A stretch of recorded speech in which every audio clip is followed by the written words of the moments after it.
Blood had saturated every inch. The house number 13th had the stench of death on it. Those who were superstitious have associated what had happened with the number 13 engraved on its plaque. But those who knew the Harper family closely knew that Todd and his family had lived happily in that house for years.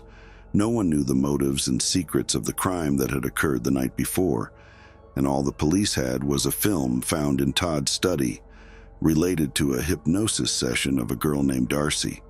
Last night, Todd had celebrated his 45th birthday with his family when one of his old colleagues brought Darcy, a 20-year-old, to him. They found Darcy barefoot by the side of the road with a wounded and terrified body, fleeing from something or someone. The incident that had happened to Darcy was so bitter and shocking that she was terrified to even talk about it, and even mentioning it caused her stress and panic attacks.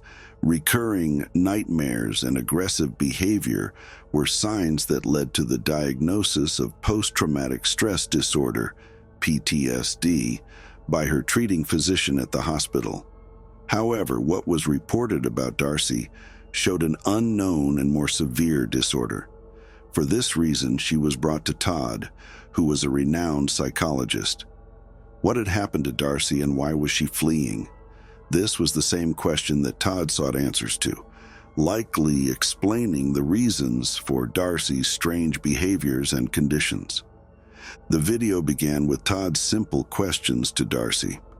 Darcy was born with an innate ability. She was a medium and had been seeing things no one could see since childhood. For Elisa and many others who had lost loved ones, being an intermediary and speaking the language of the dead was a divine gift. That's why those who knew her invited her as a medium for summoning rituals. But the last session of spirit summoning, in which Darcy participated with 5 of her friends, did not go well as usual. Darcy remembered nothing of the events of that night, but what was strange was that what Darcy described was related to a month ago and in another city, while she had been found just a week ago. Recalling the bitter incident that happened to Darcy through hypnosis seemed like a suitable way to help her. For this reason, Todd dimmed the lights in the room and asked Darcy to follow the light of a small flashlight he was holding with her eyes. Although Todd didn't understand why Darcy's gaze remained fixed on the stationary camera after a few movements. Shortly after, the only thing she saw in front of her was a calm and innocent woman with closed eyes who bore no resemblance to the terrifying figure he had heard about, though the calmness didn't last long. Todd asked Darcy to go back to a week ago, to the night she was found, and describe everything that happened in detail. It didn't take long for signs of fear to manifest in Darcy. The dark and labyrinthine hallways were the first thing Darcy remembered, a place resembling a guest house or an old, dark castle where Darcy tried to escape from, a place that terrified her. But what tormented her wasn't just the mansion she was in, but an unsettling sound that wouldn't stop. She had her hands on her ears, perhaps to ease herself, but it was impossible. The sound echoed in her head. Todd asked her to go a little further back, to before she escaped from the building. Darcy now remembered a dark room, illuminated only by the light of a few candles. She didn't know why or how she got there, but the confined space of the room and the strange, smoky smell in the air distressed her. Rapid movements of her eyes were clearly seen behind her eyelids, and her breath smelled of fear. Her fear was of something present in the dark room. Someone is here. It was a sentence uttered by Darcy with horror. Though she couldn't see anyone's face, she tried to move, but her hands were tied to the bed and she couldn't move.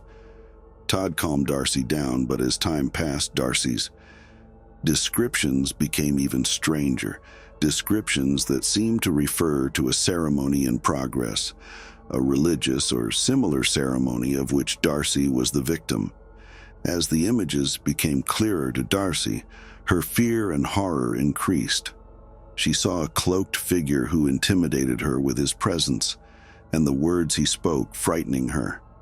The strange contortions of Darcy's body and her gripping the chair handles indicated the severe pain she endured, as if she were being tortured. But there was no torture involved.